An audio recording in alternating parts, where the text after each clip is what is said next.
And we do that because sometimes people want to watch it afterwards and they can't make the particular program. One of the guys now, one is registered and signed up, but his wife is in for an MRI unrelated to COVID, but he has to miss it, so he wants to watch it. So we record. We've been able to record, I think, every single program we've got. They are unedited, they are raw, but just like a DVR, you can fast forward usually and figure out what you want to do. We'll get started. My name is Larry Wade. I'm the nominal head of the club, the Oregon Carvers Guild, but we're actually two clubs here, the Oregon Carvers Guild and the Guild of Oregon Woodworkers. And the Guild of Oregon Woodworkers is a contemporary but much larger woodworking, furniture making club. There's also a third club in town, or two clubs in town. Both are Turners clubs, and they're very important. So we have a lot of infrastructure that goes back a long way in Portland. We're very happy with that. So welcome. For those of you that are members, thank you for being members. For those of you that were members that renewed, thank you for renewing.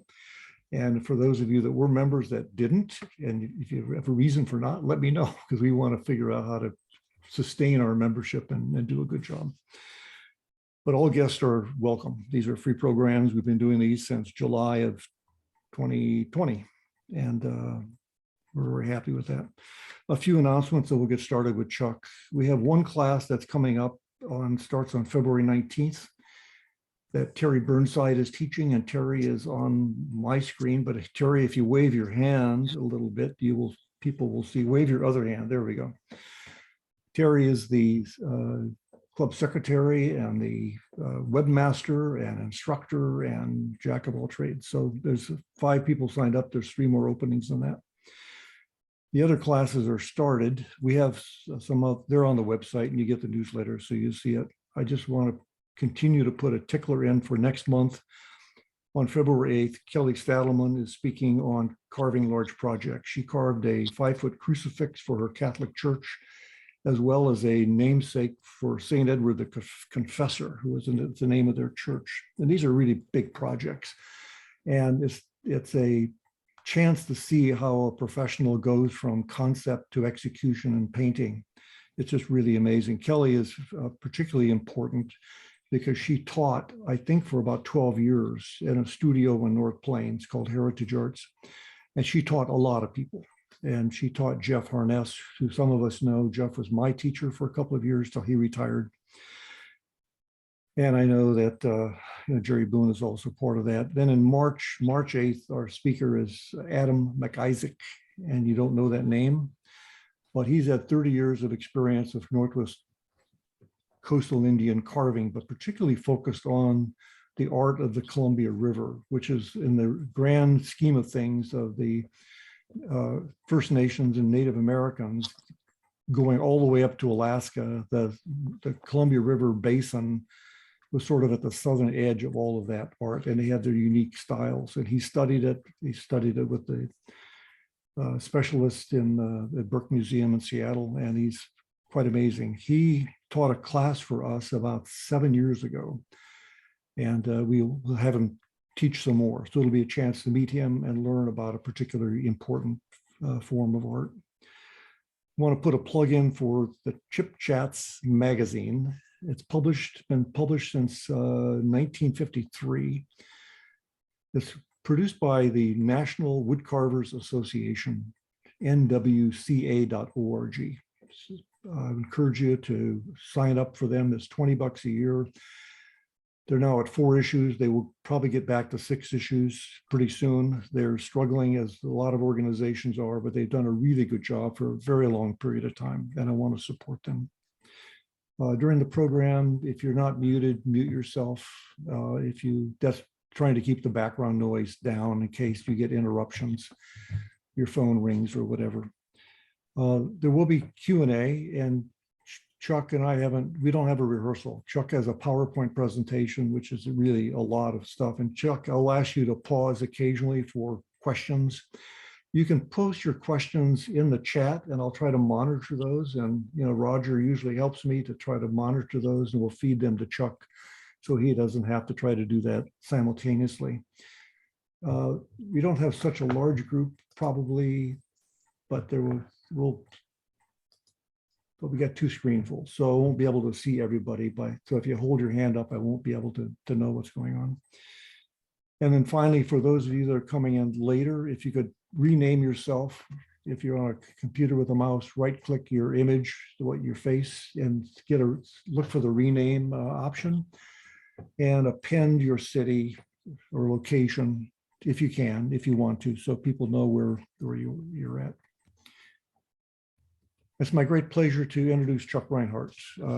Chuck is one of the pivotal reasons that I got involved with carving. He's not the only one. I credit a whole bunch of other people and other things, but Chuck moving into town, Chuck, I can't remember, but it was probably 5 or 6 years ago. I'll let you fill in the actual details. Showed up on the Guild of Oregon Woodworkers doorstep and said, "Hi, I'm from Rochester. I'm an experienced woodworker and carver, and I've been teaching carving for 25 years. And would you like me to teach?" And at the time, Roger Crooks was the president, and Roger said, "Larry, would you help, shepherd, coordinate with Chuck and help produce classes?" So Roger and I were the very first students that he had. He did a trial class for us, and we did the Heraldic Lion, a classic thing in quarter sawn white oak, and I still have it. It's behind me. I won't show it. But from there, from what I could count, Chuck taught 14 classes for us before we had to shut down. We run through about 55 students on what's called classical carving, European carving. And a bunch of those were what we call the foundations of classical carving. They were 3-4 week long classes that ended up doing quite a bit of work. But we also did lettering classes and a borders class and a monogram class, and we had plans until the virus had other plans to do more things. And we'll get back to it hopefully someday. And Chuck is raring and willing to do that. So Chuck is one of the primary instructors we have. He's a serious woodworker, a serious carver. Even before he started carving, he had a long career in woodworking. And Chuck has a background in Kodak, not in necessarily photography, but he is an excellent photographer. So when he did the photographs and the post-processing of this trip, it was quite amazing. So Chuck, as I'm finishing up my little monologue, I will ask you to cue yourself up and you start sharing the screen. And a final reminder to mute yourself. If not, I will mute you, just so we can stay sane. Chuck, whenever you're ready, you may. Yeah, I'll do this. Go. And did I share? I guess I didn't share, did I? Not yet. You're not getting anything? No, yeah, Okay. not yet. So get back to your Zoom screen and then Sure. bottom center share screen. Share. Oh, okay, I'm in the wrong place. Somewhere there's a down at the bottom. Yeah, bottom center, there's a green icon that'll say share screen. This is on the Zoom window. When you're seeing everybody's faces. Oh, okay. Let me get back up to that. Yeah. Take me a minute here. It's okay.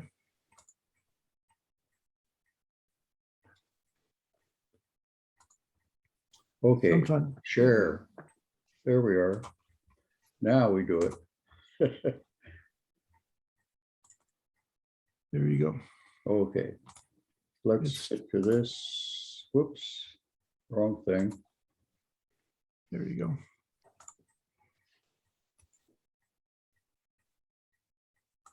Give me a second here. We'll get figured out. There, we on it now? We're on it. You are all set. Good. Okay. So want me to start? Yep, you're all right. set. Well, that's a couple of things I need to talk about here. I think, first of all, this tour was arranged by Mary May, who I think most of you probably heard of or know about. And it was like delayed 2 years because of COVID. So we finally got to go in September. And by the same token, all the planned stops and everything we arranged back 2 years ago because of COVID. A lot of that stuff had changed. So we ended up doing pretty daggone well, and Mary was able to arrange a couple of things that had dropped off the agenda. But anyway, we had a great time. And the other thing I want to mention just a little bit about it is, of all the people we had there, everybody had a camera strapped around their neck, and so there were a lot of photographs taken of this stuff. And we were really fortunate. We were able to get up close to these things and do some interesting stuff. I want to point out, I think most everybody had digital cameras with all kinds of lenses and so forth. On the other hand, I pretty much just worked with my phone camera, and the results you see all came off of that. I happen to have a Google Pixel 5, and it's got, to me, a beautiful camera, and it works. But I think the key to this is the processing of the images afterwards, where you can crop and do a lot of things with it. But anyway, see what you think as we get into this. One thing, I will be able to zoom. I'll show you an example here. I can get in and zoom and kind of move around the images.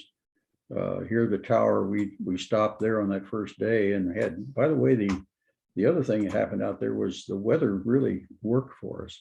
I swear, there were several times we were on a bus heading out of town, maybe on an 1.5-hour drive, and sometimes it rained along the way. But for some reason, when we got there, the sun came out, and that was pretty pleasant. So anyway, let's get started here. The sites we visited, we had a problem with sites where there was one museum, for instance, because COVID is on, there was this problem like everybody experiences, I guess, where they don't have staff to man. So when we hit the first, the big museum where major items of Gibbons were on display, that particular room was not open that day. So that was a big disappointment. But we did get into All Hallows Tower. We'll talk about that. St. Mary's Ave Church. There wasn't a heck of a lot to see there, but we did see some. St. Paul's Cathedral, I think it was quite gorgeous. There's a lot of work there. I think the one that blows my mind is Petworth House, and you'll see that when I get there. It was really great. We went to Oxford College, but unfortunately, again, the college we wanted to get into was not open to us that day, so we only got into one of the buildings. Blenheim Palace, that was a major thing. That's the birthplace of Winston Churchill. Was an interesting thing there, and again, not a lot of carving, but a fantastic building. Then Compton Verney, and this needs a little explanation. This 2021 was the 300th year celebration of Grinling Gibbons' work. In other words, these things you're looking at are 300 years old. If I can go over it, well, okay. So when they first started the putting this plan together, a lot of these pieces that we see in Compton Verney were sort of scattered around. So for the 300-year celebration, they decided to pull them all together and put them in this one location. This was I guess at one time was a residence out in the country, a couple hours out of London. And it wasn't on our tour originally, but Mary May, I tell you, she worked for 2 days. First of all, finding a coach with a driver and enough fuel to get us there because they had a gas shortage. And it cost us a couple more dollars to make it, but she finally succeeded, and we did get out there. And it, I think, was the highlight of the tour, quite honestly. But so we'll see that when we get to it. And then, of course, the last was Hampton Court Palace. And that one was particularly interesting because, as you probably know, there was a fire there back in the 80s, and some of the carvings there were destroyed and damaged. And if you're aware, David Esterly, who happens to be an American, ended up carving one of the pieces of replacement. David had discovered Grinling Gibbons back when he was at Cambridge a number of years before that, and had taught himself to carve and learned this and studied Gibbons back in his studios back in New York State. But he ended up being brought to England and was honored with the ability to replace one of the drops in that particular room. We'll talk about that a little bit later. So that's what we're talking about. I'll stop for a minute. If there's any questions, you might pass them on and we'll get on to the next slide. Let me just move around this with the enlargement here. Oops.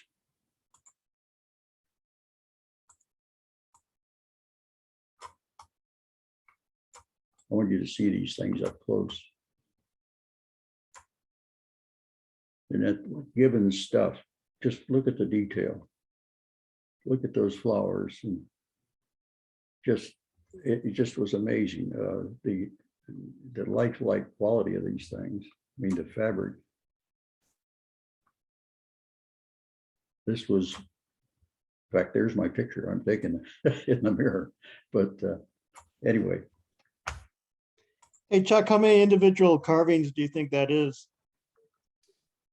I don't know. We're going to talk about that, but you're right. To raise that point, these things are layered. There's definitely layers here, and we'll talk about that a little bit.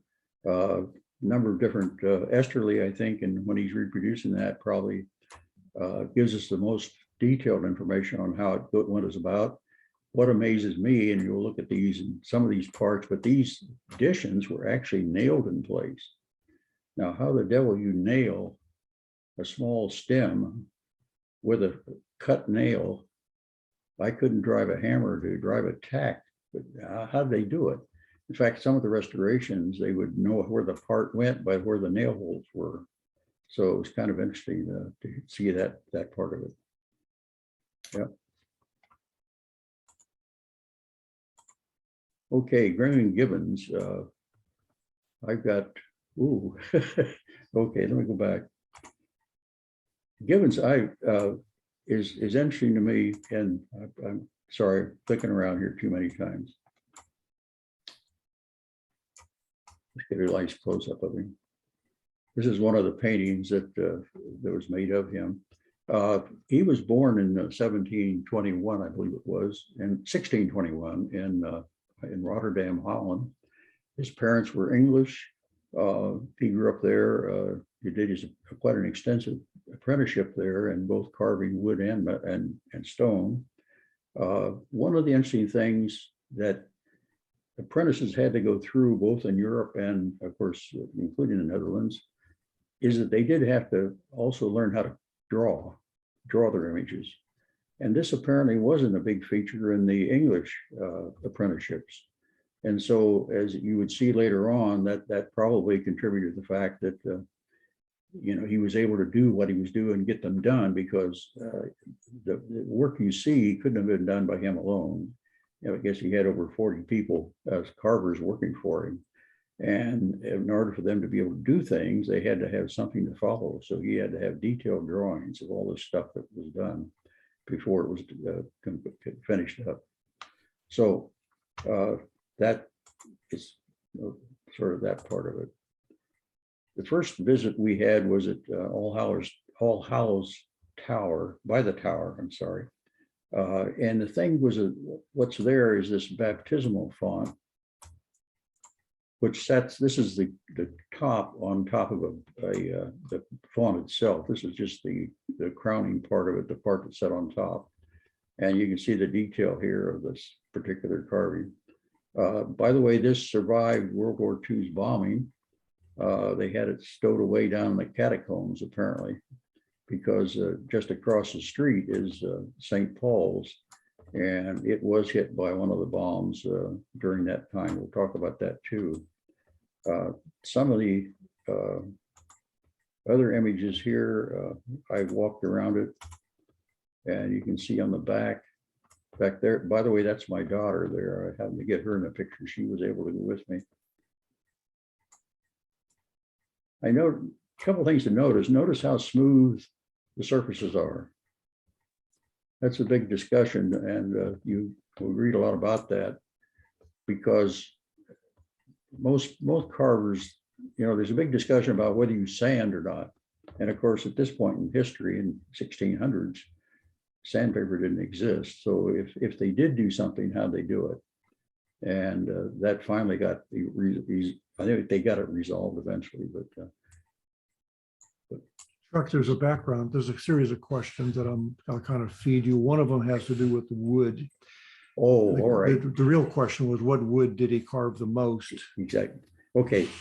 Let me go back and say something about Gibbons. When he came to England, he had several advantages over the local people. Number one was his ability to draw, obviously, his apprenticeship. Number two was he had a set of chisels that were much finer and detailed and complete than most carvers in England had. And secondly, is he carved in lime wood. And lime wood is really the key to this whole thing. There's no way that most carvings in England at that time were done in white and brown oak, or the English oak. And there's no way oak would have done this. And I guess lime wood and our basswood are very similar. It's supposed to be similar anyway. But I don't think, Larry, that we could create some of these thin items like this in basswood. It just doesn't work. And I haven't had a chance to carve lime wood, so I can't vouch for that. But this is what it was carved in. That's the wood. Okay, well, let me stick with the two other related questions because you raised the tools questions. George Blackman is a blacksmith and carver, but he asked, can we see his tools? I mean, are they around? Do we know what they are? And Ms. Cook from Sacramento asked, can we talk more about his tools? We can't see them because I don't know that they might be in a museum somewhere. I don't know, but we didn't see any of those over there. But if you want to get into that and take a look at some of that, you need to look at David Esterly. David is the American who carved. David, while he was over there and learning and so forth, he acquired tools. And CBS Sunday Morning did a thing on David a few years back, and that's available if you just go to him and on what is it? I can't, all of a sudden I lost it. What's the TV show? YouTube. Go to YouTube and do David Esterly and talk about Gibbons carving. And in the process, you'll get a view in his studio of the tools laid out in front of him.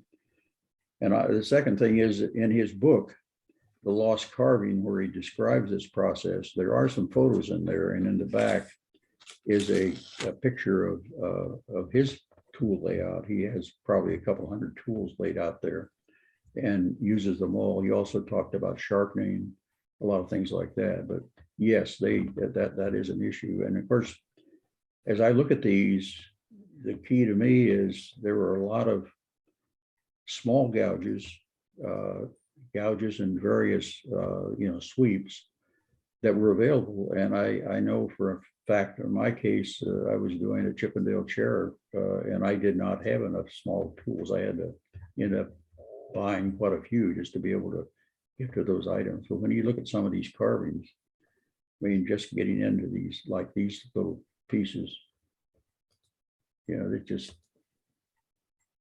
okay. Any other questions there? Not right now. Okay, then let's move ahead to the next. Then we went to St. Mary's Ab Church, and about all we saw here was these drops. Again, they're in lime wood. I don't know whether they've been stained or just darkened from age, but you can see the contrast with the English brown oak. In fact, it's all quarter sawn.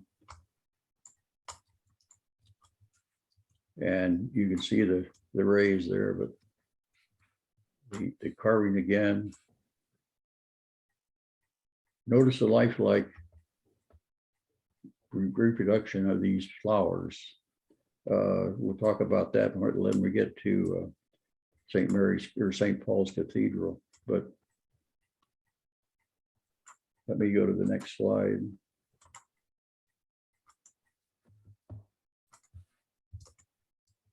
You can see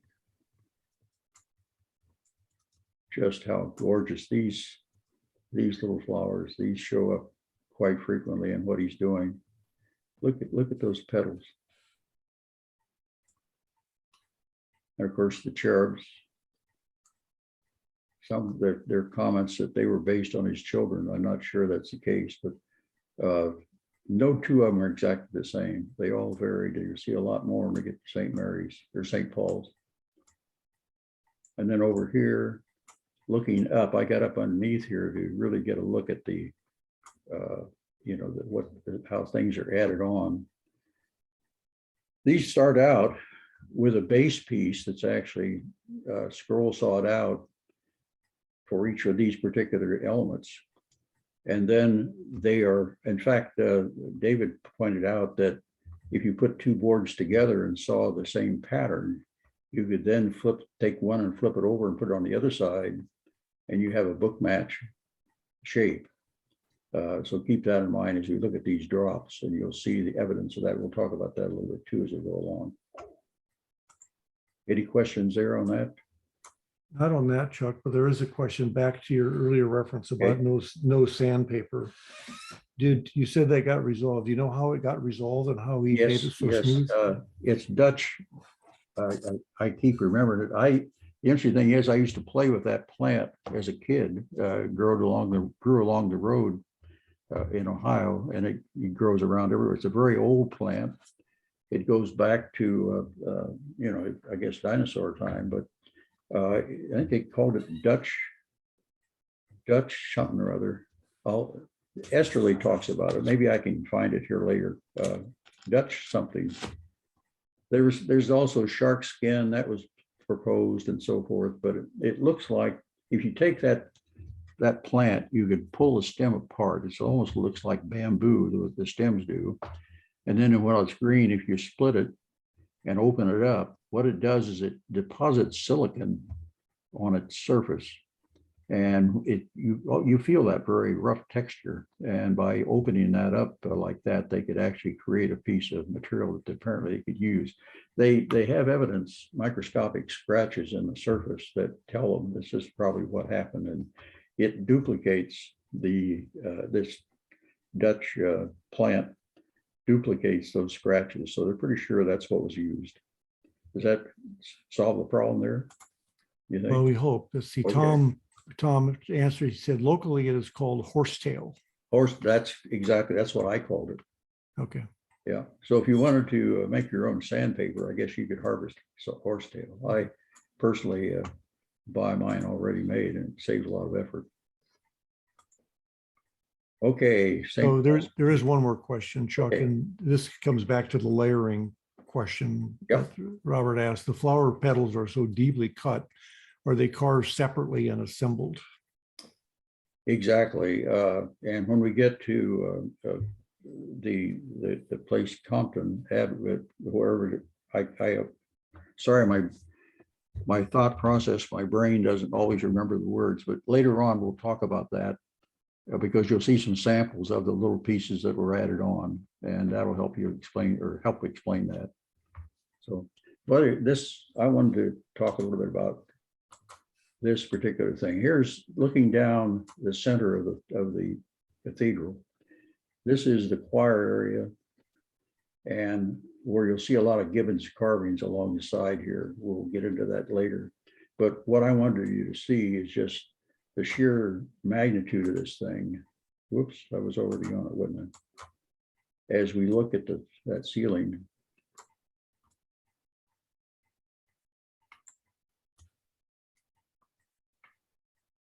It just, kind of blows my mind. You can see it here. And then when we get to the very end of it, look at this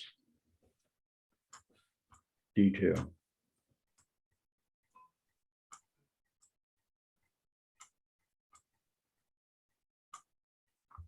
Just amazing, amazing stuff. Any questions on this that would help? Is that ceiling carved and gilded, or is that something? I What do you really think? think it's painted. I think it's painted. There's obviously gilding, but I think that's painted. This might have been carved. But on the other hand, it could be painted. They can make it look like that, like it's been carved. I really don't know. It's too far away. I couldn't tell.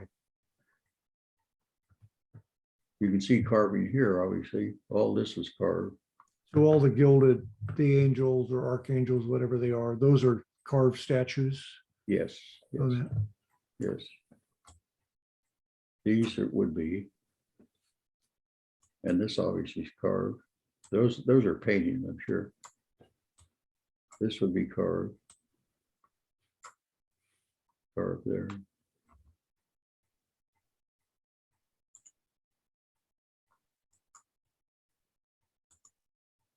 Whoops. Okay, this is in the choir area. And I just.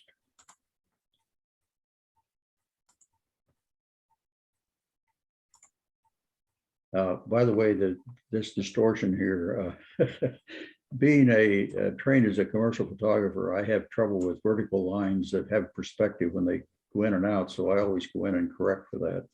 And unfortunately, on this image, this area out here got kind of distorted as it tried to recreate what I got rid of or what I lost. But in the center, it's a little more precise. You can see some of the stuff. And again, the carvings in these panels up over these cherubs all the way down the line, both sides of this, you'll see it as we go along. And it's interesting to me, looks to me like these panels are out for reconstruction or repair. In other words, they aren't there. So they must be in restoration at the moment.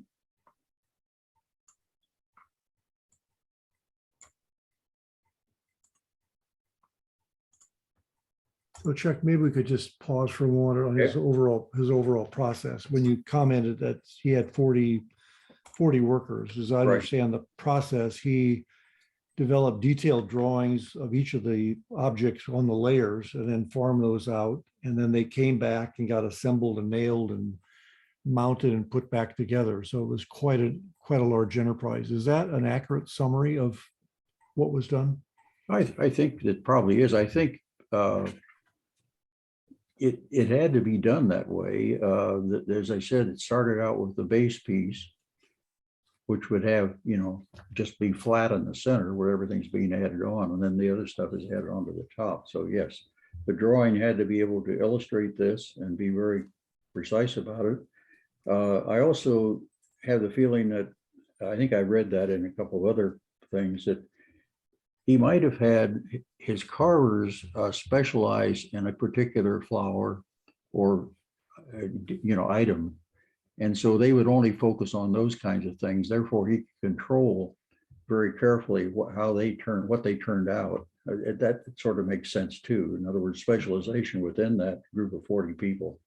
Because in most of his work, you're going to see the same flowers being repeated over and over again, because they're all based on nature. And again, we'll see this as we go along to the next. Well, later on here we'll see it. Here's a good example of these panels. Musical instruments were a thing. I was impressed with, this is the acanthus leaf, the way he sees it. It's a lot different from the way my classical images show it. This carving up under here. These, of course, are all this has to be carved. All the detail, all the moldings, all this, just a tremendous amount of work.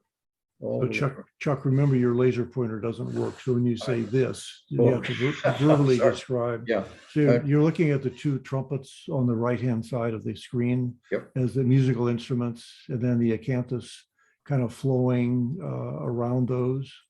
Yeah. Later on, I'll show you examples of where they're a little more obvious. I'm sorry, my pointer doesn't work in this mode.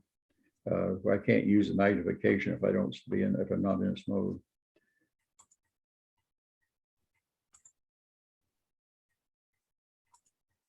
Whoops, what did I do?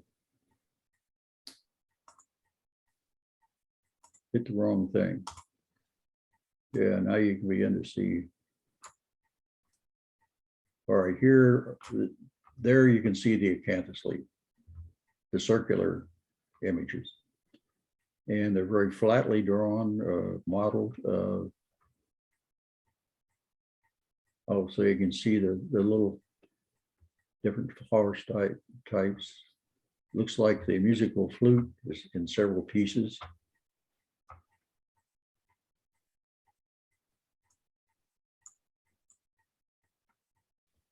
Do you have a sense that that acanthus leaf is one piece, or do you think it was segmented like the big curly leaf above the center of the horn? Yeah, you can almost see in some places a joint maybe. It looks like a joint, but on the other hand, well, that doesn't look like a restoration. It could be a restoration too. But if you look, you can see like there's a place there where there's definitely a crack open. It is opened up. I wish I had a pointer here, but unfortunately it doesn't work. So Jim Spitzer asks, are any of the drawings that directed this work still available? Did you see any? No, they aren't. In fact, Esterly has dealt with this in his original book, his big book on Gibbons. He had several illustrations of overmantle and drops that were, he commissioned and did. But in this case, we don't really have anything related to these particular things we saw. Let's put it that way. So we did not see any drawings. Yeah. Didn't see any drawings. So Chuck, stick with this image just for a minute. So Okay. in the center part of it, there's kind of the ribbons that are. Yep. Are those, is the assumption that there's something that missing that would be on top of those? Or do you think that was the ribbon that was the final? That looks like Sure. typical, however, that looks like a little divot there in the middle of that one at the bottom, which might indicate something. There's another little divot up here. That might have been where it was held down. I don't know. Maybe that's where the nail is. Could be the nail holding it in place. Now that's pretty typical of the technique of carving ribbons. Yeah. Just wondering if we're looking at the lowest level of a layered drawing where something broke or is out for restoration, or. Well, it's pretty easy to see on these that everything has been put on a flat board. I mean, the background, you can even see the board. Yeah. So these are all applied on there, the individuals applied. Yep. Another image.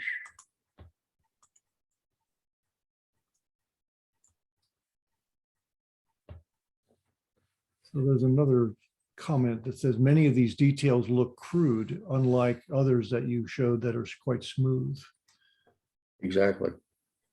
Do you think that's a function that these panels are quite high and, people's eyeballs are not right in front of them, so they don't really need to be highly refined? Do you have a sense? That's a good point. In fact, it's a very good one, and several. I know David in his discussions talks about that, because his drops, these drops you'll see later on, they're 8 foot tall, and when you stand down below and you look up, you obviously can't see that sort of detail. So you're right. These are displayed very high up.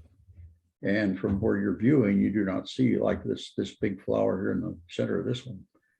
Looks pretty crude at this point, but from a long distance, it would look smooth or look better, I would say. This is a good example of, you can see the restoration where the lighter wood, they've been replaced parts, been damaged. So help us look at see what we're looking at. The flowers that are all light colored, those are replaced. But where some of the elements are light and dark strips, those were glued on, do you think? Or like right there in the center? Right here. Kind of the ribbon is overlapped. I don't know. That's a very distinct line. Those are very distinct lines, aren't they? As a restoration, they could later on, since glue existed, it might very well have been glued. Yeah, you can see how it's been put together to put it up.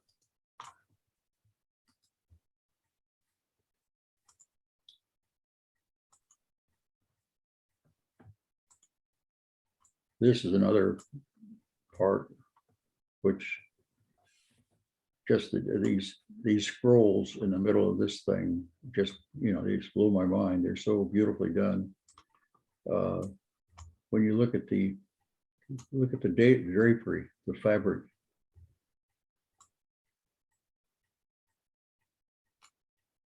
Again, this is quite high up and it still looks pretty smooth.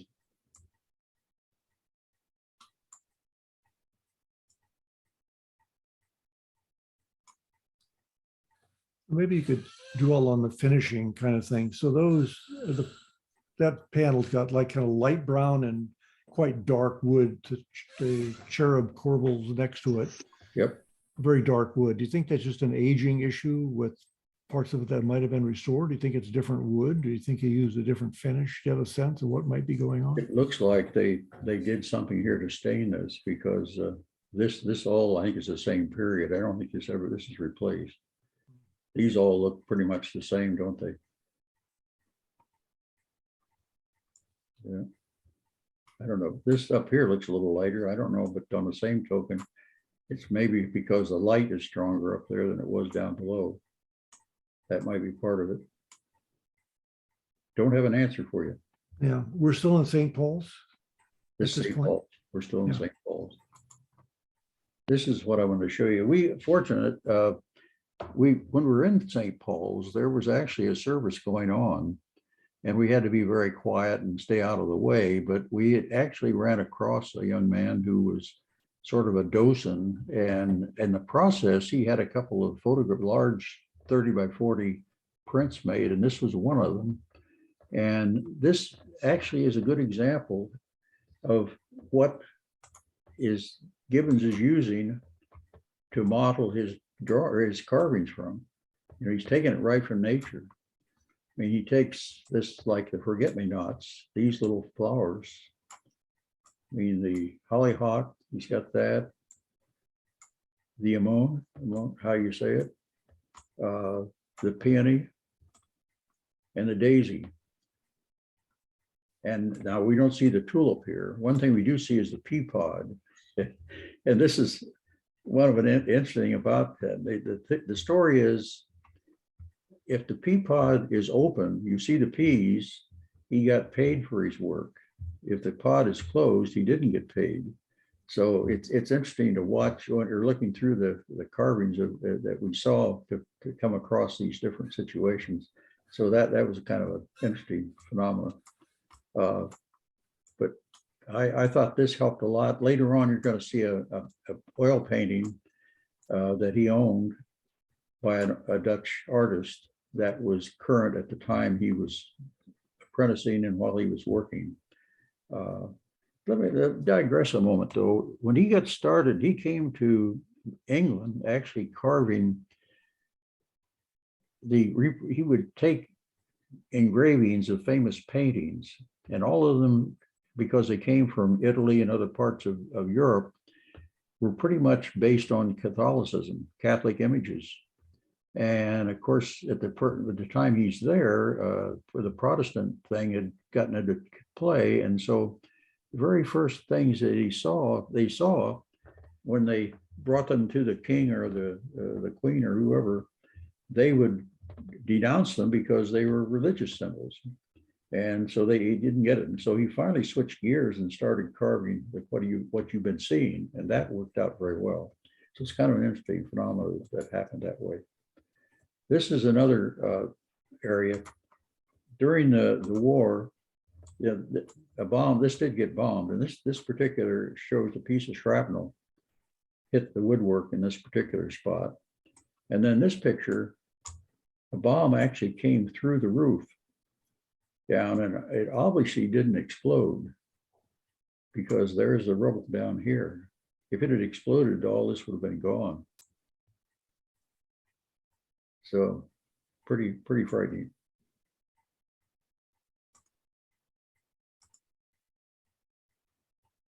Just a few more images. Whoops, get back to it.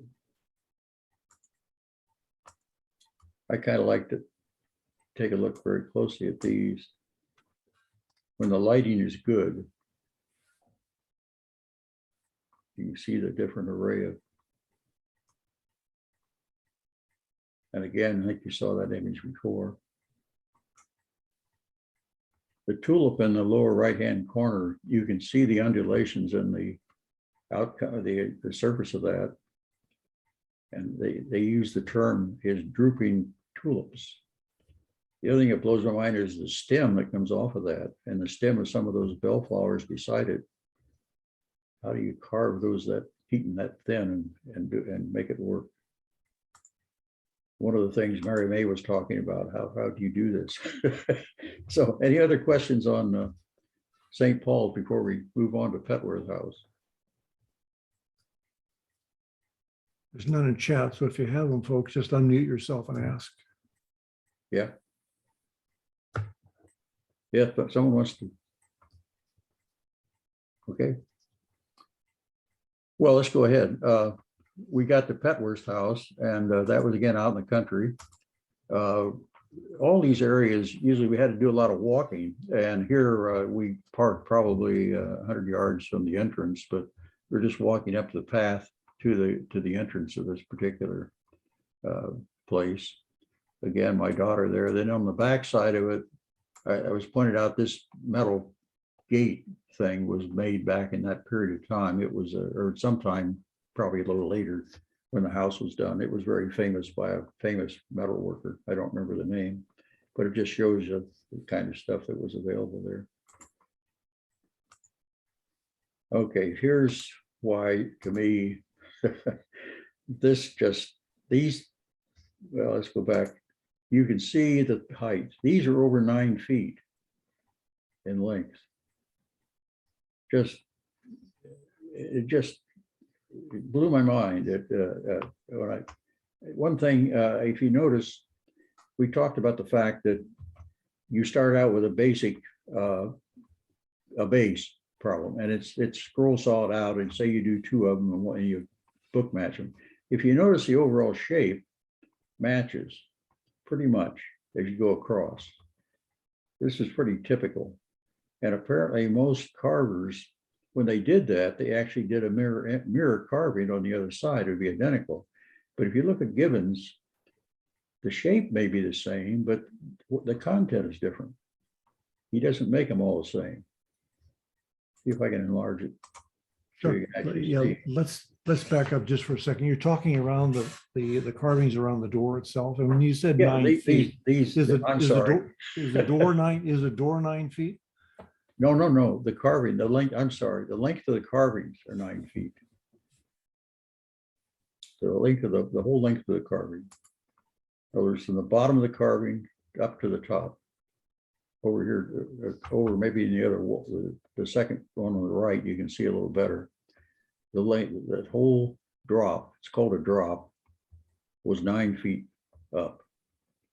The one Esterly replaced in Hampton Court, I think, was just under 9 feet. And So again, this is for my ignorance. You're talking about the drops looking at the photo on the right-hand side. yep, And it's the drops on the left and right. They go from kind of the ceiling down toward a few feet from the bottom. exactly. Near the exactly, clock. Okay. Exactly. Then you Those are have the over painting, this part, the over thing. In other words, over the top of the painting, or if it were a fireplace, it'd be an over mantle. You have that painting or that carving. And you see that on both sides. Do you think those drops were segmented, or was it one big continuous long dangling fragile piece? Oh, I think they're units they're all mounted on a base. So they would be completed individually, then they're connected with whatever it is. You just put them together. But the point is, they're on a base. I wish I had a pointer. Sorry, I don't have, it doesn't work. But again, when you look at, take this one above the head of the statue, compare that shape to the one on the opposite side of the door, on the left-hand side of the door to the right-hand side of the door. You'll see that the outline of the base is pretty much the same, maybe a little variation, but basically pretty much the same.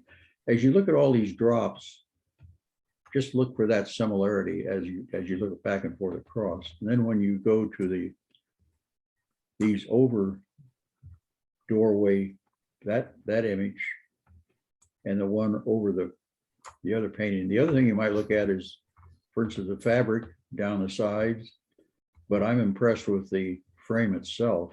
the carving of that, the detail on that carving. That's actually pierced. Over here, we got another, and that's right around the corner of the room. Are those mostly floral images in each of those drops? Well, Are there animals if inside? you look in the corner, you obviously have a pheasant, a long tail of pheasant. You have birds. There's all kinds of items in there. Birds, you got floral, you could have, here are some cherub heads in that overmantel. So there's a variety of things. You'll have birds, you'll have, again, in that case, pheasants.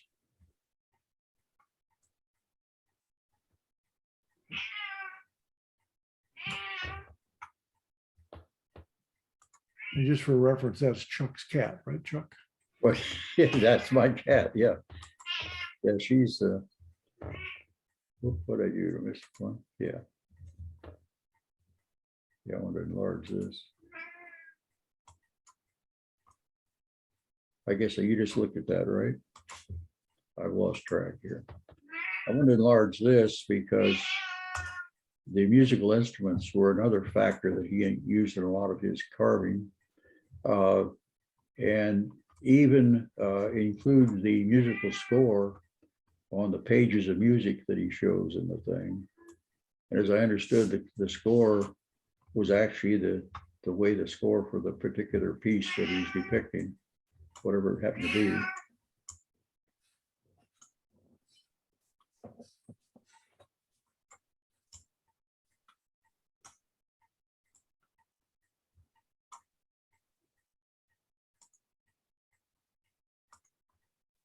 This last one is, again, this is a little better, sharper image of that. By the way, I want to point out one thing too, and these carvings, they're when Gibbons carved these, they were arranged in the room so that the windows were on the side of it, so they got a cross light. At some point later, things were changed and the windows are put on the outside and these are on the opposite wall. And so the lighting is very flat. There are no shadows. And it's very difficult then to see some of the detail, some of the refinements of the detail anyway. But that's just because it was done that way.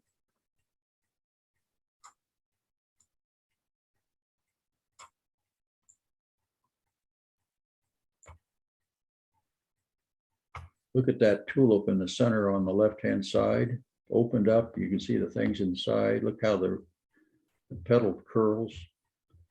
His lifelike quality of these things is just astounding.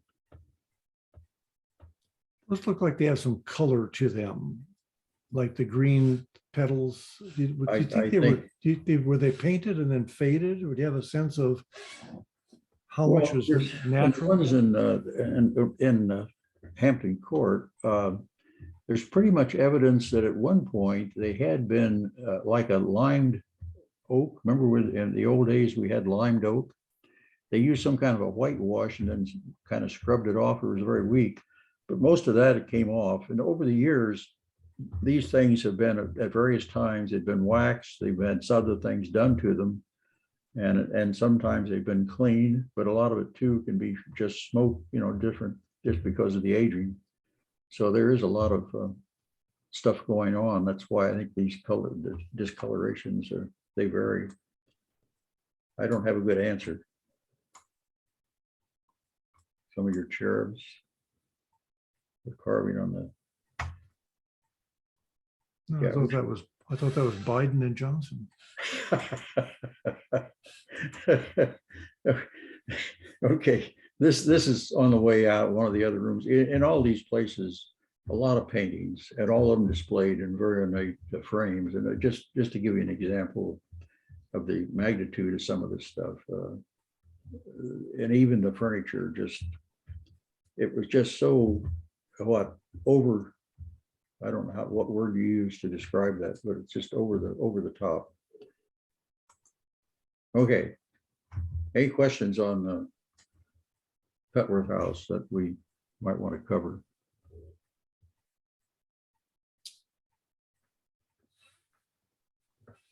We put everybody to sleep already? No, they're all awake. Okay, They're all all- of all them so awake. nodding, okay. Yeah. So the next day, another day, we went down to Oxford College. And this is just some outside scenes, outdoors.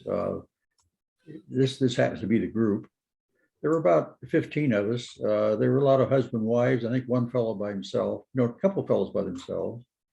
My daughter went with me, but then walking around, about all we could do is walk around, but beautiful area.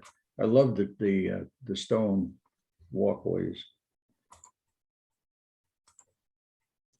This was a building across the street. I'll go back to it here. And it was just a rather, to me, kind of a comical thing.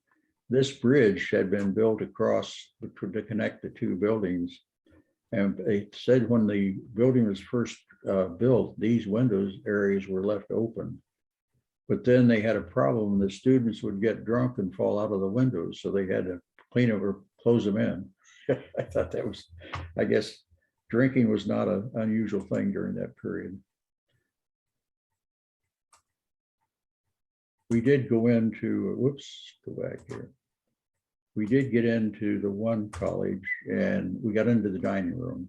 This happened to be the organ. And they had music playing that was pretty inside. I did a recording of that, but none of this is Gibbons. This is just typical work that's done. And then outside, the lawns, were very well done. I was so impressed with the age of the trees and everything over there. It just, as you drove around, they're huge, huge trees. Been there for a long time, so. Then, okay, Blenheim Palace.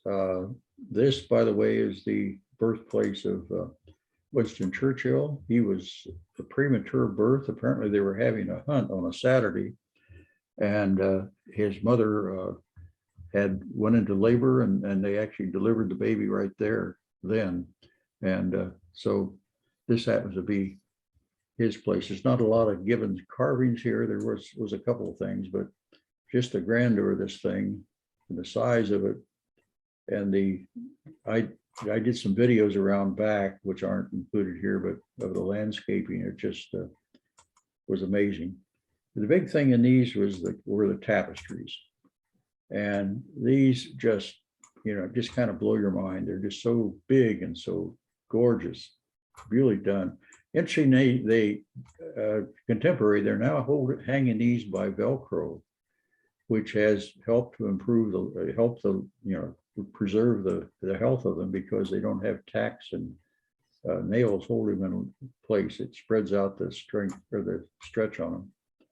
But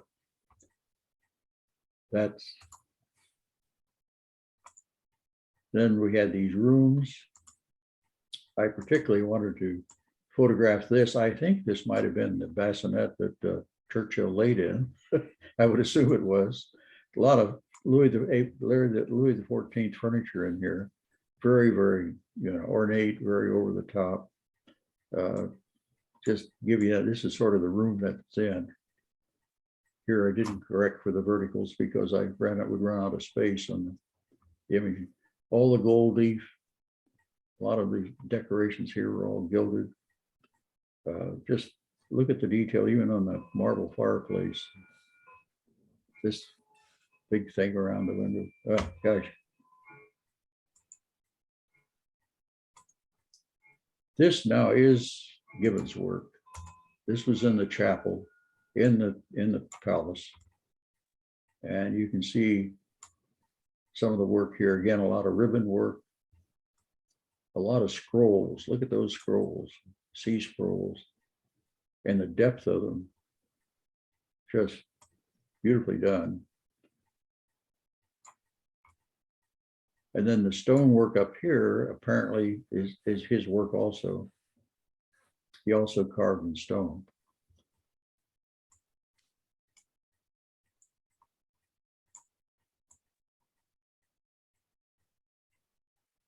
Beautiful work. And of course, the portrait of Churchill. want to show this. I just interested in depicting all the elements of his life. World War II.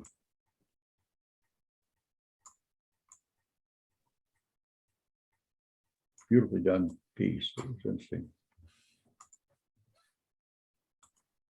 And then the rooms. I just wanted to try to capture the grandeur of this thing. Just you look at this thing, it just so enormous. The paintings. And to me, the interesting thing is when you look down here, it isn't just this room, there's another room over there, another room beyond that, another room beyond that. It just keeps going on. This, by the way, was my daughter. She's ahead of me here. In fact, there she is in the doorway.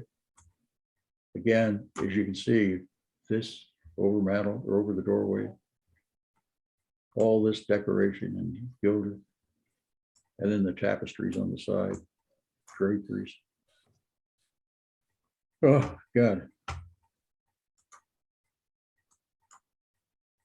And then, yeah, the outside gardens, they were gorgeous. They had an Italian garden here. I didn't capture much of it, but all this land belonged to this same person. And it's all, even the forest, in a sense, were landscaped. I couldn't get over that.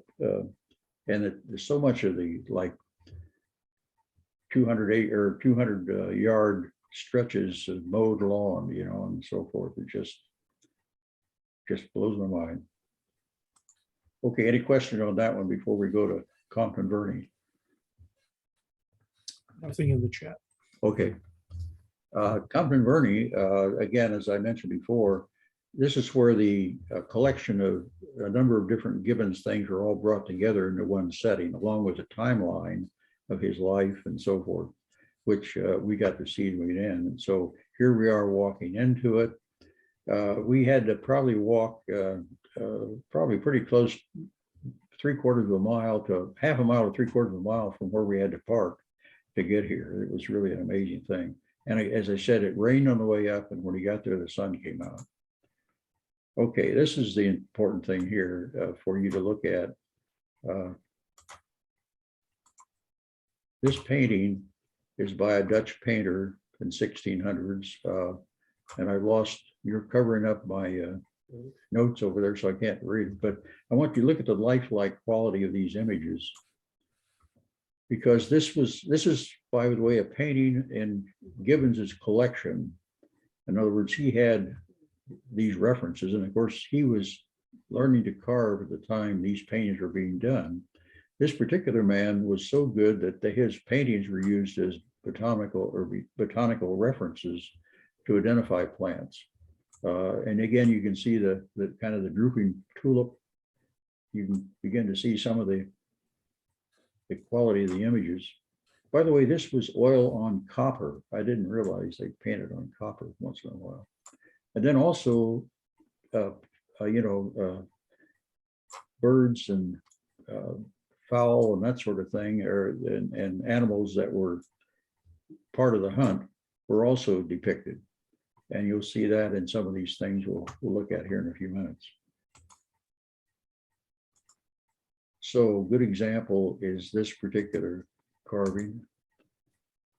And if we go around it, I'll have some more details on, but you know, I can even, I think, tell you what kind of fish it is. They vary. There in the top now is a good example of his approach to acanthus leaf. How did he do those long swooping curls? And they're all up out of the air. They're not attached anywhere. Again, more fish over here. The animals, the lobster, the crab.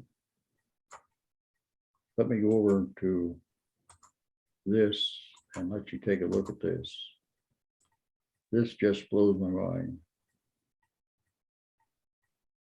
Those feathers are actually carved. They're not burned in with a burning stick. If you look closely, you can also see wormholes in some of the areas. Again, look how thin the wings are. those feathers.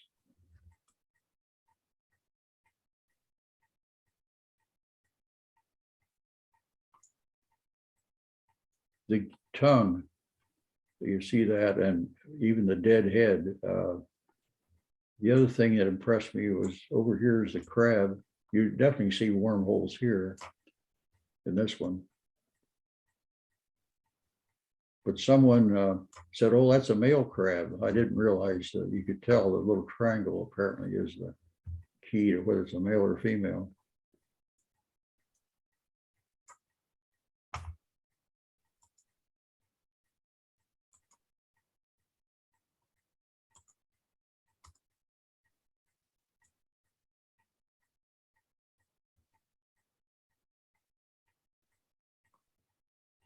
Again, the smoothness of them.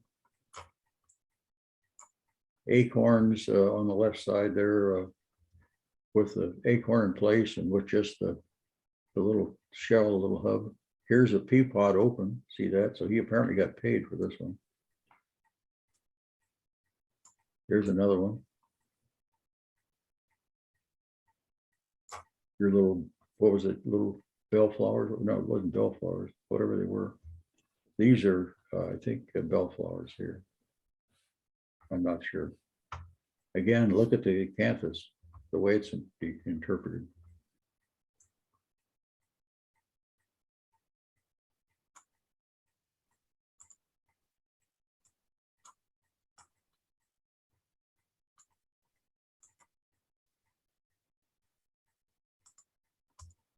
I don't know why this wood is so dark.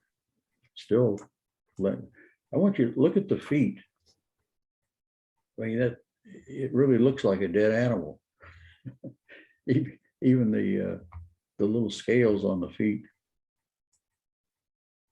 Those petals on the right are reflective of back what Jim was talking about, the difference between crude and finished.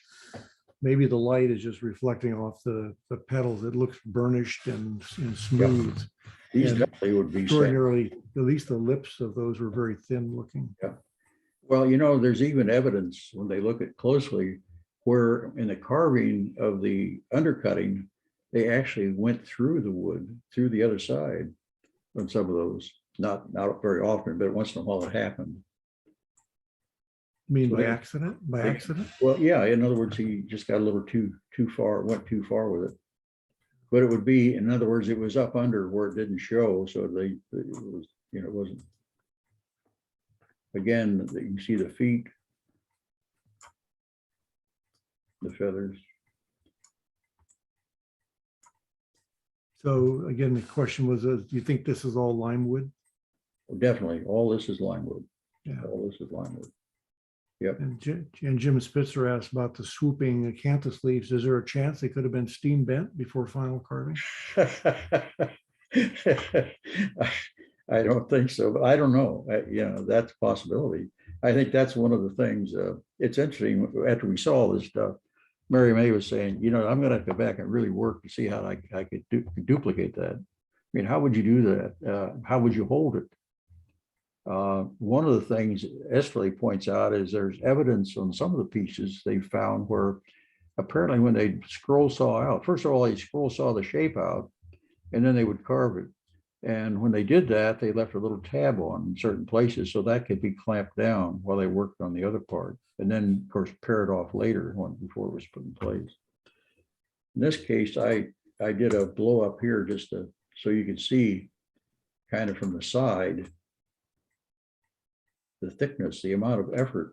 I mean, just the amount of items that go together here to make this up.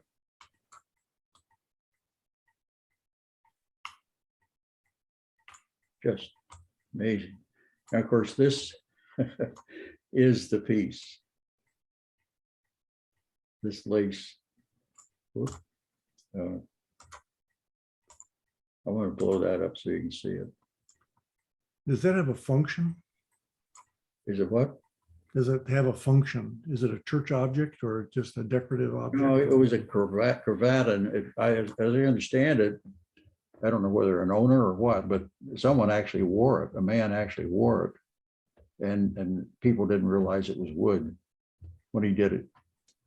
In fact, you can see at the bottom down here. You can see some places where pieces have been broken off. So it got handled. The interesting thing when this now is the back side of it, the back side, you can see how it's been cut out of a piece of wood, scroll sawed out, and then the back is carved, relieved, and then it's pierced. So that's the back side of it.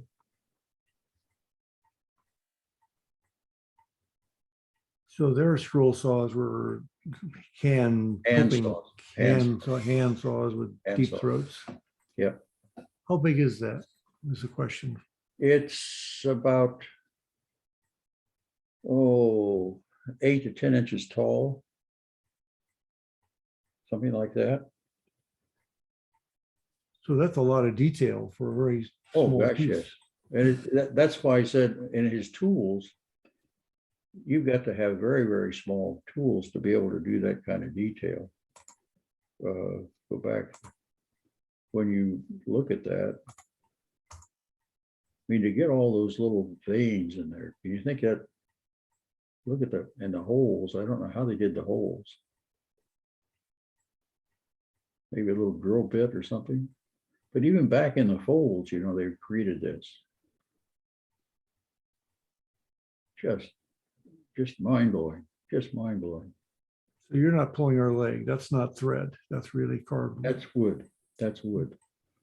That's wood. I was reading somewhere that someone later on duplicated this piece by hand, by himself. Maybe it was Esterly mentioned it, but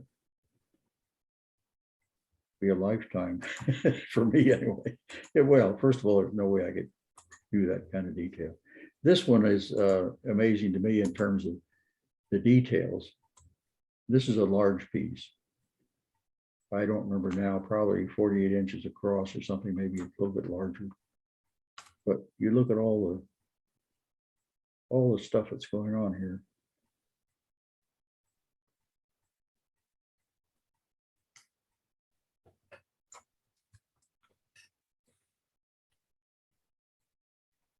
The lettering raised, even on this shield, and all the details inside it.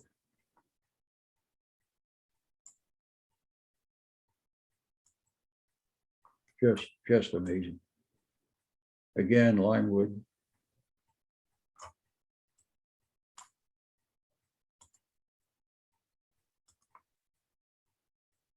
Okay, here we are with an example. These are individual pieces.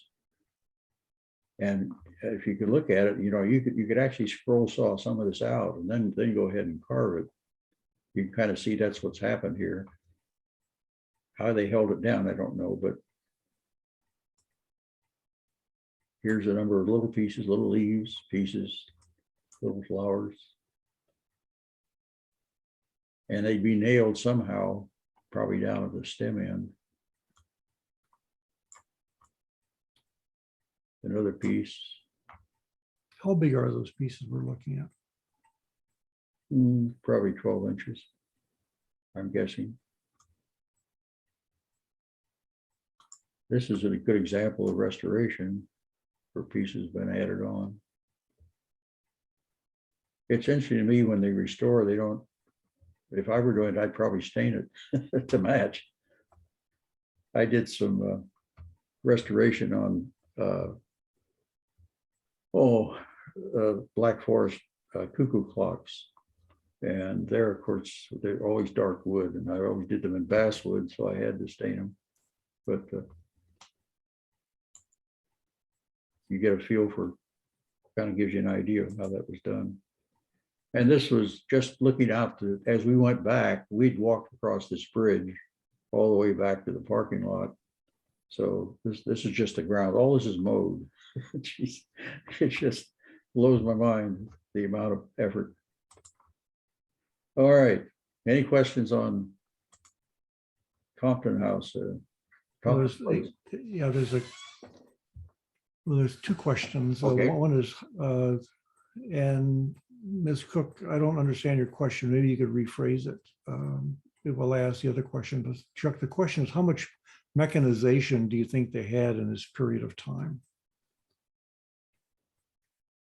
Well, I don't think we wouldn't have had any kind of power things that I'm aware of, but it would have to all be hand.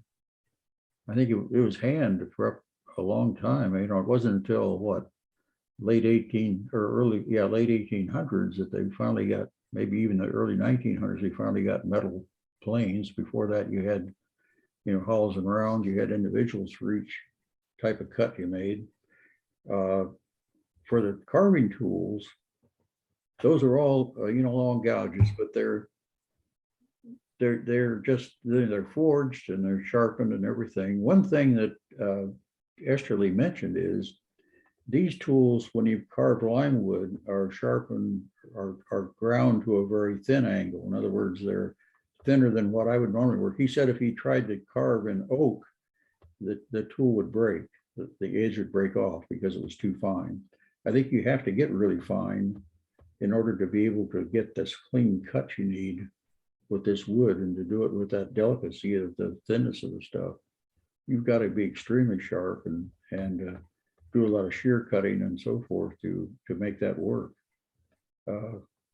So I don't, does that help any? Yeah, and there's a related question about, you mentioned a drill bit. Do you think that they had drills, either hand operated or somehow to pierce and They weren't do some of this? They weren't spiral bits, but they had what they call them, gimbals, or Gibbons? handheld gimbals. You could, it was kind of a, I don't know, teardrop shaped thing that had a cutting edge on it. You could twist it into the wood. They might have used something like that. When I was doing molding, I just used a nail and poked a hole in, you know, the wood. They wouldn't do it here because it might break it, but you could take a nail and cut the taper off the end and just use it as a punch. And you could punch the round holes with that. So I'm guessing really here, but when you look at Esterly's picture of his layout of his tools, his workbench has all those tools laying out in front of him. And as he points out, they're always laid out the same way. He always lays them down in the same place. He over the years, he's learned what that routine is, so he doesn't have to think about where he's going to get the next tool.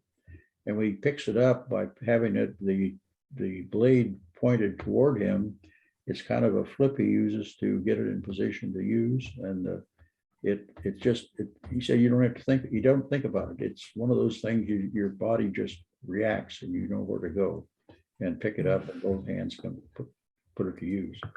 But that's kind of the way it was. I know when I was doing the Chippendale chairs, I carved the backs.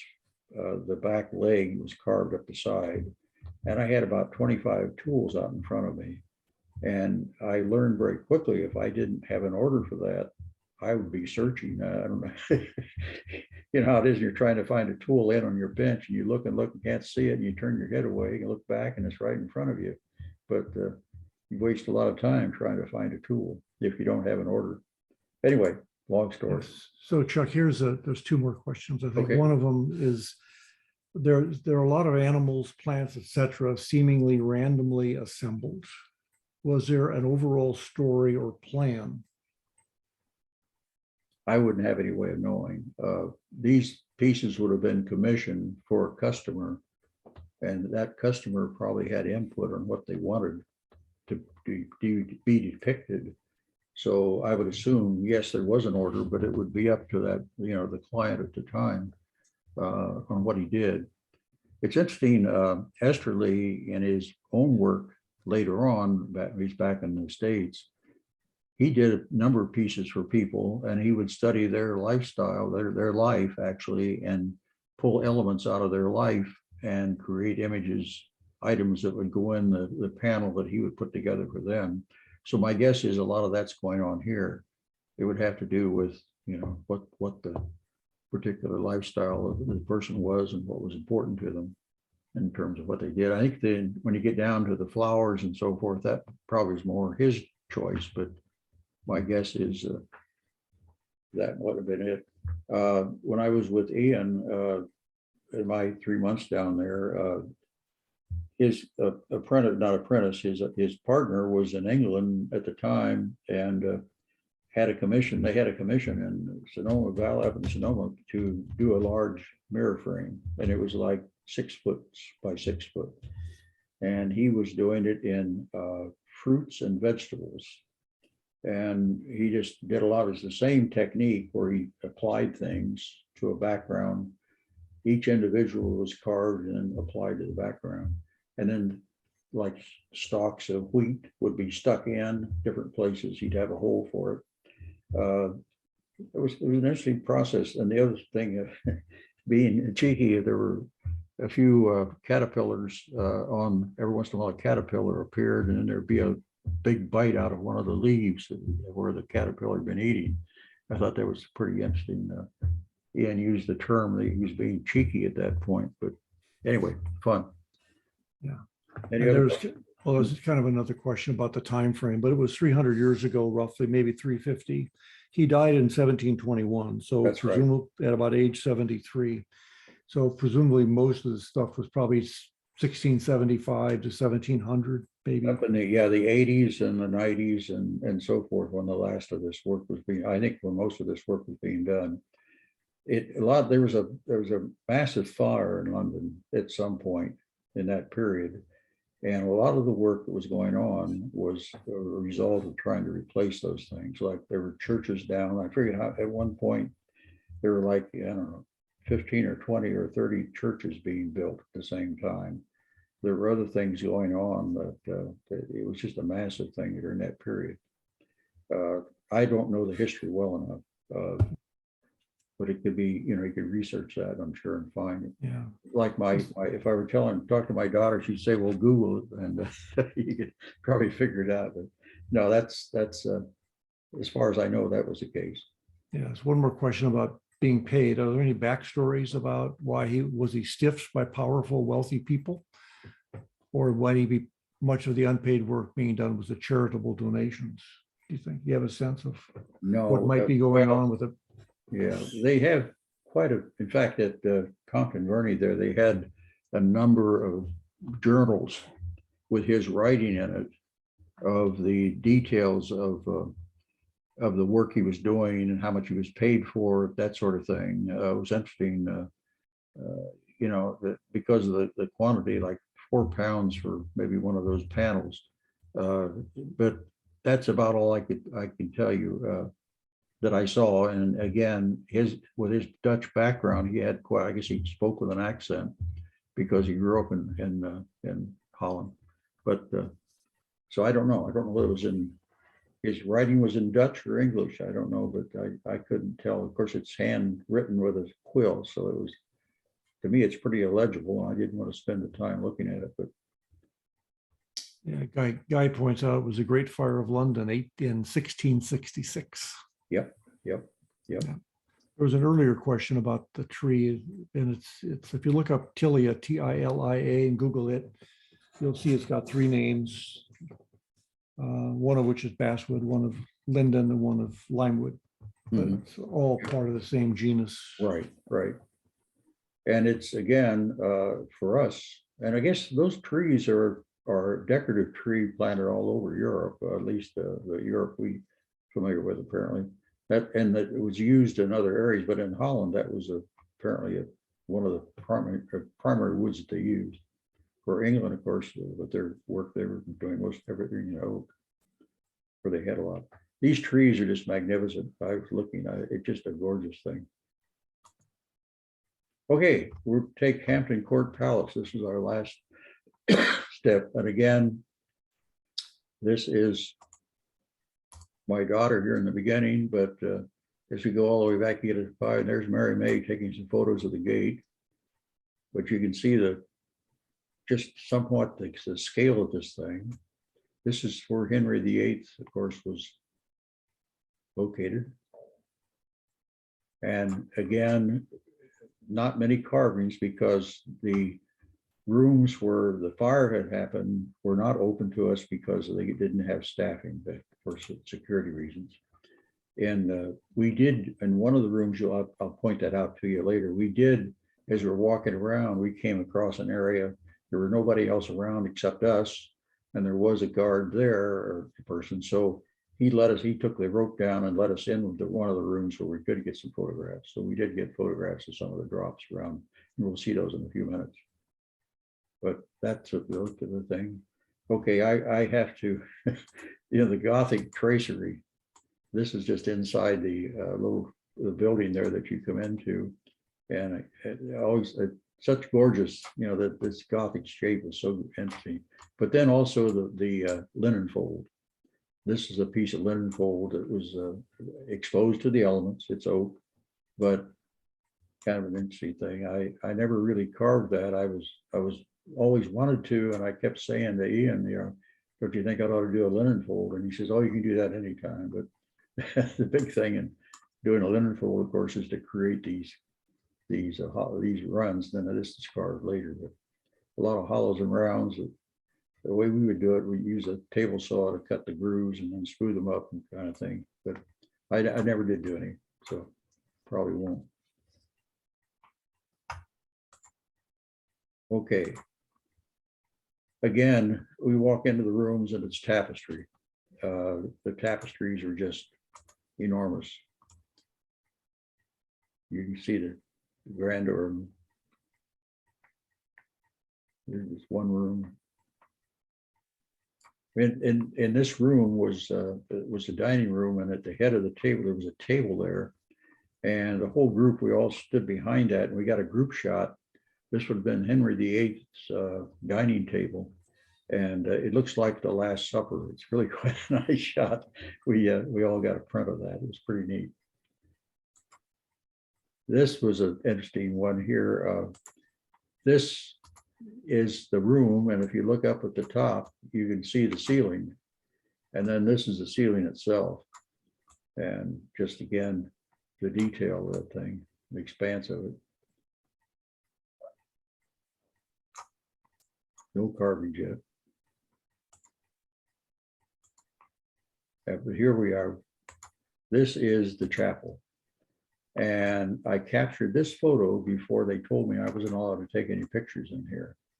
So this is the ceiling, and it just blows my mind. It's so gorgeous. And this was, of course, the up in the front. This is Gibbons carvings here. You can see, I'm sorry, down in the lower left-hand corner. You don't see my pointer. And of course, the organ in the middle. But just beautiful. And then outside that was another area. This is all painting here instead of sculpturing. This is a stairway going from the lower level up to the upper level of the building actually Henry VIII's quarters. So he had all these paintings going on. Here's the room we got into, and the paintings here. Here's a good example, much better example. If you look across, just pick any one of these elements on the left-hand side and the right-hand side of the drop and compare the element directly across, you'll see the shape is basically the same. So it starts out by scroll sawing this basic shape, the oval shape here, and then you simply flip it over and put it over on the other side. Or that one doesn't quite match. Oh, here it does. Sorry. Yeah, it matches. Then the one above it, but you see, he changes the content when you take it on the other side. So he doesn't duplicate, which was pretty much the way things were done. Here's a couple more items. And then the top thing across the top. Again, just gorgeous detail. And then look at this one.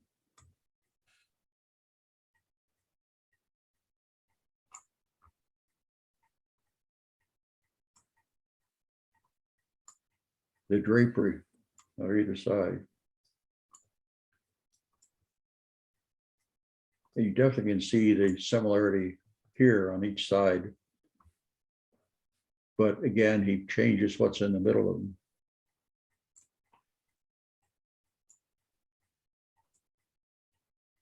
As my wife would say, How do they keep it clean? Good question. Slave labor, maybe. I don't know. This is another, I, again, got up underneath to try to get a feel for the depth of this stuff. Look at this piece over on the right-hand side of this one that protrudes out even at the top. You see how far out it protrudes. But you get a feeling of the layering. And if we come over to this one,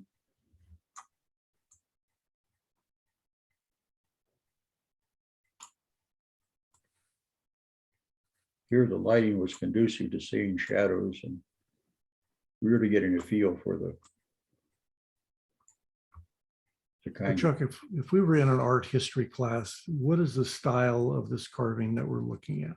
It's not Gothic, is it? No, well, to me, it's like, it's real, it's like a photograph. It's realistic, it's naturalistic, it's life as a way as it exists, as opposed to some interpretation of it or some, yeah, I guess that's the way I'd say it.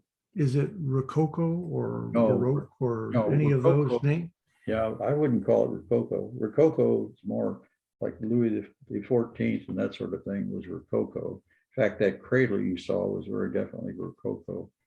But much of the furniture in that, like at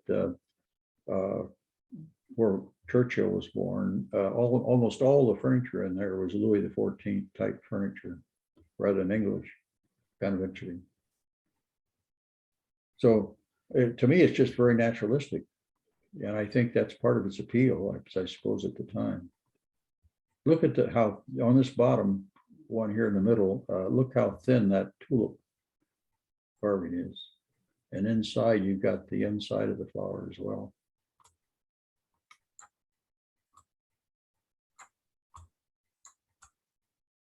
Now here's another frontal view. The drooping tulip in the middle there.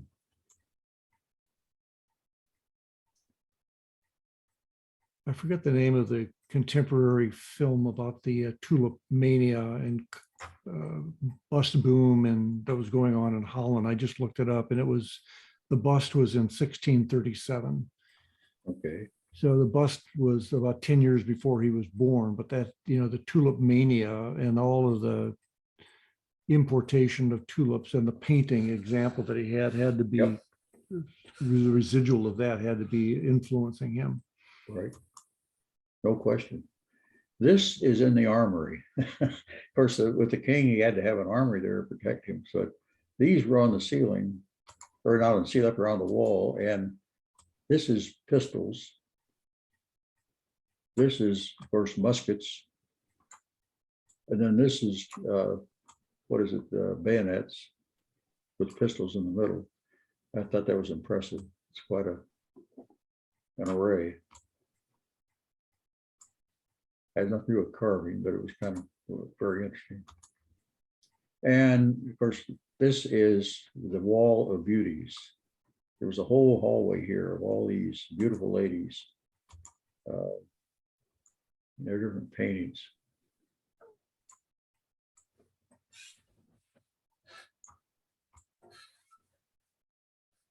Anyway.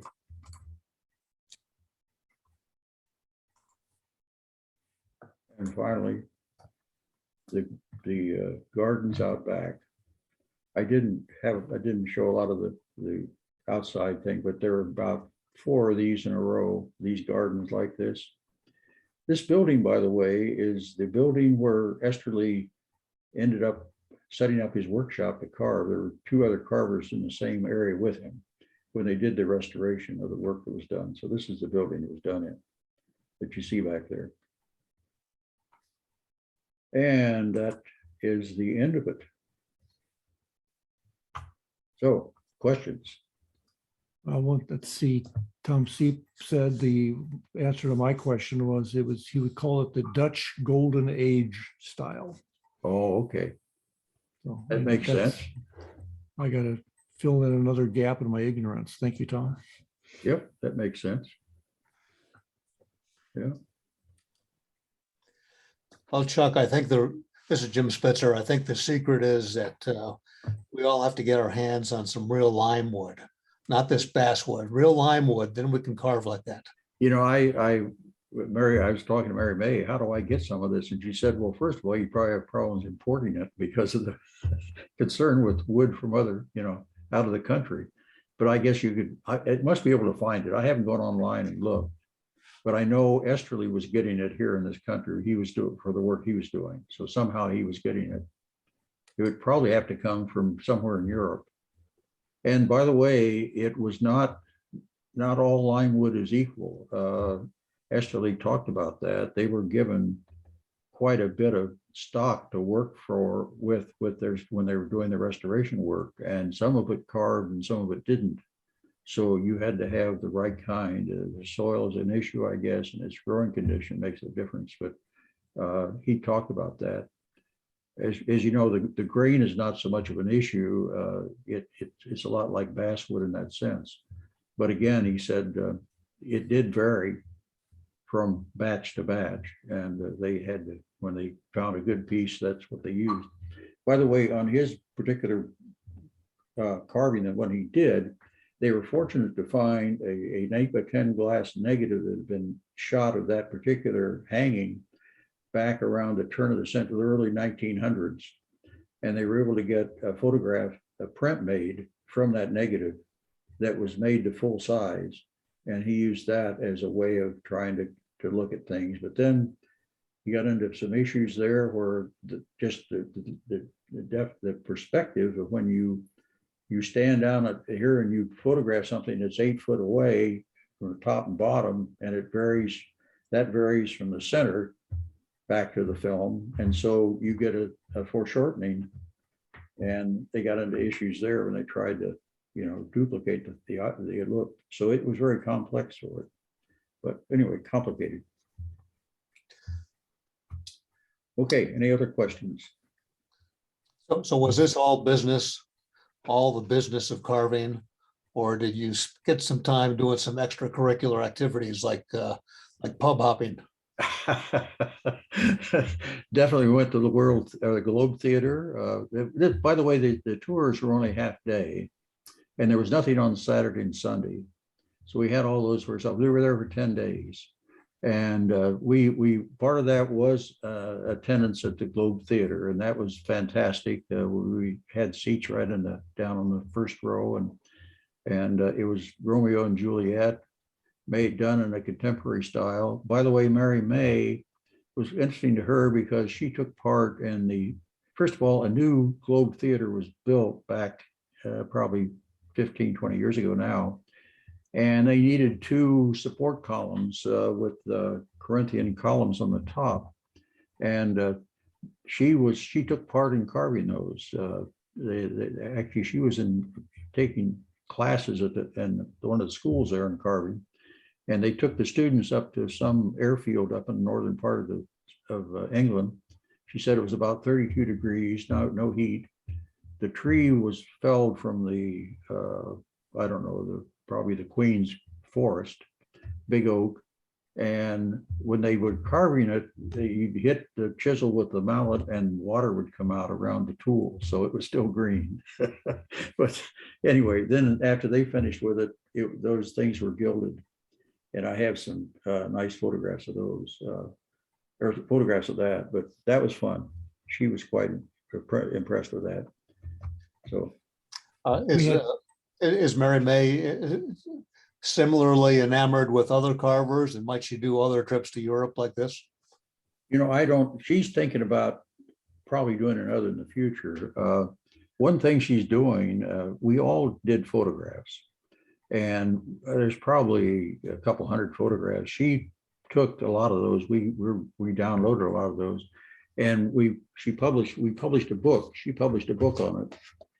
This is, I don't know whether you can see this, but you got me up there. Yeah. No, so Chuck, why don't you stop sharing? Go to your upper center and just stop sharing, and then I'll spotlight you. Then you can hold it up. Yeah, here it is. Bring me up. Hang on, there we go. Yeah, she did this particular book. I think it reads backwards there. No, it's No, it's fine. fine. It's The good. back cover was that, but within it, you know, it's just a beautiful, we got it done. There's like, I don't know, 40 or 50 pages. It's interesting. It was printed down here in Redwood City, but I just want to show you, like, for instance, some of the images, some of the ones you just saw, but, you know, a lot of the stuff that was going on. But anyway, she's thinking now that she did this, but also put personal pictures in here. But since she has all these photos, she's thinking about putting together a more detailed book of photographs from this trip, because frankly, we think there's probably more information in these photos than has ever been put together before, you know. She may be publishing something like that a little bit later. I found another book which really impressed me. I got it at Compton Burney, the painter in wood.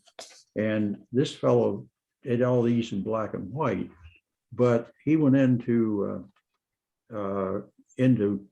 actually Petworth House and did these in black and white, and actually did cross light on them. So you can see some of the detail in that. It was a gorgeous book of that, and you really get some interesting combination or interesting photos on it, and a lot of background on that. So that was another thing that I brought back with me. But as I pointed out, if you're interested in, well, all of you carve, but the thing I liked about David Esther's book here, The Lost Carving, he calls it a journey to the heart of making. And the thing is with David, he was at Cambridge doing an English major apparently when he discovered Gibbons, which turned his life around. But his writing is just fantastic. I've never read anyone who can put feelings and all these things, put words to them that really mean something. And I tell you, it's I got started this thing and I couldn't stop reading it. But we all were there, or 2 or 3 of us here were reading it while we were over there. And I picked up a copy here from Powell's. Got a used copy for just a few dollars, and it was worth getting. But anyway, it's a beautiful book to read, particularly when it talks about what goes on as you're creating and doing work, and particularly as you're carving. That feel of the tool and the wood and all that kind of stuff. It's just beautifully done. So go ahead. Yeah. So Mary May's been out here twice. She's willing to come again, and we expect that she will be out here again. Not this year. There's a chance that she'll be out in 2023. We have to get on her master schedule. You know, we've been reluctant to do anything in person until we figure out what's going to happen next. And we haven't been able to figure out that as a society, although she is teaching in person. And she loves the Northwest, and she loves being out here. She comes to Port Townsend in Puget Sound area once a year, usually late May, early mid-June. So there's another opportunity if you're able to do that. I took a 5-day class from her up there. So stay tuned. We can ask her the question. The big question for us is, what would we like her to teach for us? Yeah. You know, that kind of thing. So, well, that's a rhetorical question. Yep. Well, anyway, it really was a great experience. I'm certainly glad I did. I at first, you know, when she first mentioned it, I didn't really think I would do it. And then when she was here, unfortunately, I had got a chance to have dinner with her one night with you, Larry, and I guess who else was there? There was another person there that evening, but we got to talking a lot. And then after that, I decided it really was worth doing, and I'm glad I did. Made a lot of sense. We're just disappointed we had to wait 2 years for it to happen. Well, we had Ruth Warmington and Heidi McNamee as the co-coordinators for that trip, and that was great. I think we will wrap it up. It's all say. Well, how about one more question? If anybody has one more question.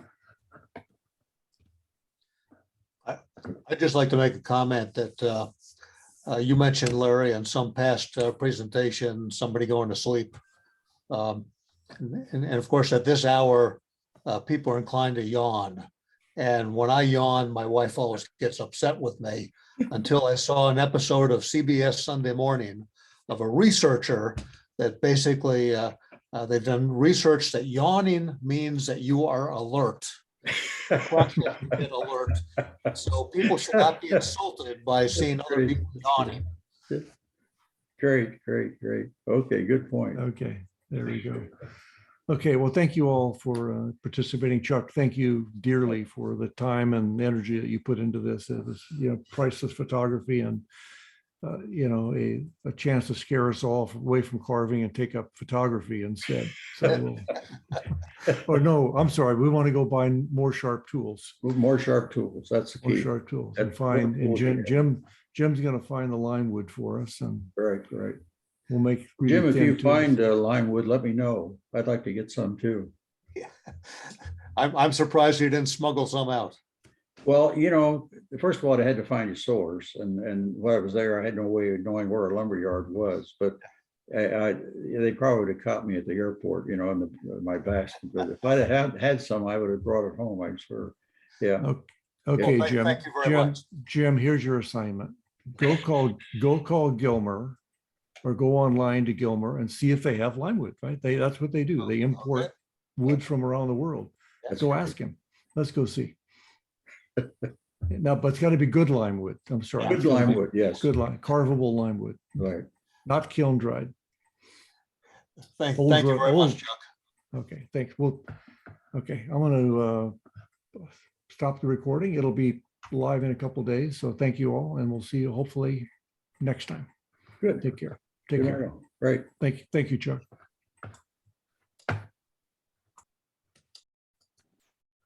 Thank you.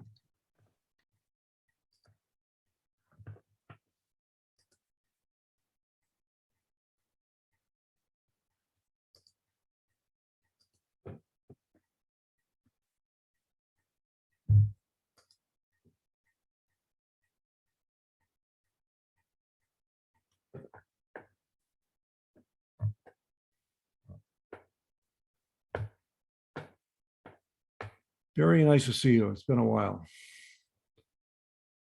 You're muted. You're muted. Can you unmute? Can you unmute, Barry? And Bob, nice to see you.